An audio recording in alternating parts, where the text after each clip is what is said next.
Chapter 8. The Stone Bead. 3 days later, Wang Lin was walking on a remote mountain path. When the Jiangsu-named youth had carried him under his arm, he had glimpsed the general direction when he opened his eyes. He kept heading east, disregarding the weeds cutting his legs, persevering forward. A week later, he was deep in the mountains. Fortunately, there weren't many man-eating beasts here. Wang Lin proceeded cautiously, and finally at dawn that day, stood on the peak of a solitary mountain and saw from afar the familiar cloud-shrouded peak. Exhausted, he sat on the mountaintop, took out some dry provisions, ate a few bites, and gazed firmly at the Hangyu sect's gate. Just then, the panting of a beast came from behind him. Wang Lin's hair stood on end. Turning around, his face turned pale. A huge white tiger, eyes blood red, radiating a cold aura, saliva dripping from its mouth with a drip, drip sound, roared and pounced. Wang Lin smiled bitterly and without hesitation, jumped off the cliff nearby. The fierce wind whistled past. As he fell, images of his parents' eyes and the relatives' mocking words flashed through his mind. Dad, Mom, Tieju is our filial. Farewell. Branches growing horizontally on the cliff face were intertwined. Wang Lin's body fell at great speed, branches snapping one after another. Just as he reached the midpoint of the cliff, a tremendous suction force suddenly appeared. Wang Lin was helplessly pulled by this force into a cave in the cliff face, pressed tightly against the cave wall. In his dazed state, he felt his body being violently sucked backward, as if in a wind tunnel.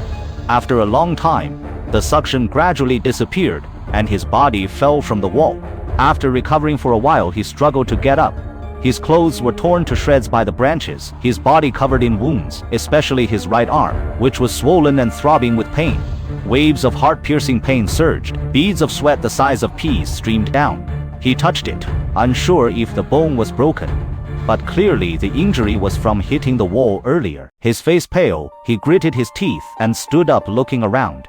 He found himself in a small natural cave. Sunlight streamed in through the entrance, illuminating the ground littered with animal and bird skeletons. In the wall behind him was a small fist-sized black hole, too dark to see how deep it was. After some thought, he vaguely concluded that the sudden suction must have come from this small hole. The bird skeletons on the ground were likely from creatures sucked in like him and killed by the fall. The suction probably occurred intermittently, and it coincidentally happened as he fell. Saving his life, Wang Lin, enduring the pain in his right arm, was about to walk towards the cave entrance when suddenly the skeletons on the ground moved without wind, surging backward. Without a word, Wang Lin hurriedly rode to a corner. In that instant, an unimaginably powerful suction force emerged from the small hole. The bird and animal skeletons rattled continuously, being sucked into the hole. Some larger bones seemed stuck to the wall, blocking the hole. Despite this, the suction remained strong. A bird was sucked in from outside the cave entrance, hitting the wall with a sharp smack, splattering blood. After about an hour, the suction disappeared. Wang Lin stared in horror at the dead bird on the ground. He didn't move, but sat quietly, calculating the timing. Half an hour later, the suction reappeared. After several cycles, Wang Lin grasped the pattern. The strange suction lasted for 1 hour and recurred every half hour after stopping. Seizing the moment when the suction ceased, Wang Lin hurriedly endured the pain and went to the cave entrance. Looking down, he smiled bitterly. Below was a forest, with jagged rocks faintly visible. The cliff was extremely steep. With his injured arm, he couldn't possibly climb. The bottom was about 30 meters down. Jumping would mean certain death. His bundle of food was left on the mountaintop. Food was now the primary concern. Wang Lin pondered briefly, calculated the next suction, and quickly retreated to the cave, sitting against the wall. The day passed quickly. As night fell, Wang Lin felt his body weakening. His arm was completely numb. After much thought, he smiled bitterly to himself. Staying here is a dead end, but jumping is certain death, alas. His eyes fell upon the bloody, mangled bird carcass in the corner. He hesitated, then clenched his jaw, strode over, snatched it up, and raised it to his mouth. A foul, bestial odor assaulted his senses. Wang Lin sighed softly and without another word, took a large bite of the raw meat. He barely chewed, swallowing directly. His stomach churned, but waves of warmth spread.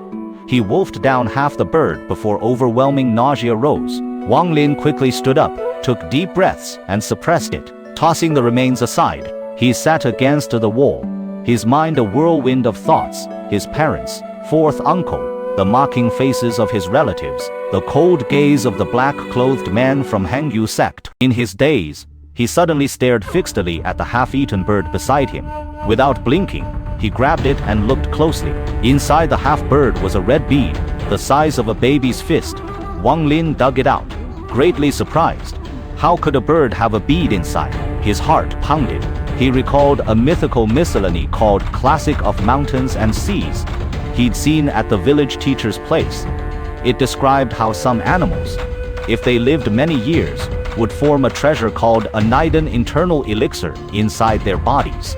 If a person ate this treasure, they could gain great strength, prolong their life, and even regenerate lost limbs. Back then, he found it hard to believe, even laughed at it privately. But now, having seen immortals, he couldn't help but believe some of the myths a bit more. Wang Lin's heart raced. If this bead was truly the Niden described, eating it might heal his injuries instantly, make leaving here easy, and even getting accepted into an immortal sect might be possible. At least he'd pass the perseverance test. But the bead felt hard, not edible. Frowning, he cleaned it with strips of his clothing, restoring its original color. It was a gray stone bead with 5 clouds carved on it, looking quite ancient. Wang Lin was greatly disappointed. Unwilling to give up, he bit it, then smiled wryly, talking to himself. 贴住, you're too delusional. How could there be such a coincidence? A random bird that dies in front of you has an internal elixir. Sighing, he placed the stone bead casually next to an animal bone and, overcome with deep fatigue, curled up in the corner and fell asleep. It was autumn, and the earth cooled quickly, especially in the mountains. A chill seeped into Wang Lin's body as he slept. He hugged himself tightly. The night passed quickly. The next morning the sunrise light drifted into the cave. Beads of glistening dew seeped from the stone bead beside Wang Lin. As the dew accumulated, it slowly flowed onto the animal bone. Before long, Wang Lin woke up. His arm was still swollen, worsening instead of improving. Wang Lin sat on the ground, feeling disheartened. Am I doomed to be trapped here for life? He murmured to himself. His gaze shifted and he noticed dew on an animal bone nearby. Feeling thirsty, he carefully picked up the bone and licked the accumulated dew. The dew tasted sweet and pleasant. He didn't know if it was an illusion, but after drinking it, his whole body felt warm and extremely comfortable, especially on his injured arm. A tingling itch spread. The swelling had actually reduced slightly. Wang Lin rubbed his eyes and looked carefully, joyfully confirming the reduction. Concentrating, he searched for other bones with dew, but found none. Puzzled, he looked at the stone bead and saw tiny droplets of dew on it. He recalled the dewy bone had been right next to the bead. He gently picked up the stone bead, his heart racing. Without hesitation, he rolled it on his arm, evenly spreading the dew over the swollen area. A cool sensation spread from his arm. Wang Lin stared unblinkingly. After a long time, joy flashed in his eyes. The swelling had miraculously subsided. Moving it slightly, there was still some pain, but it was manageable. This stone bead is definitely a treasure. Wang Lin was overjoyed.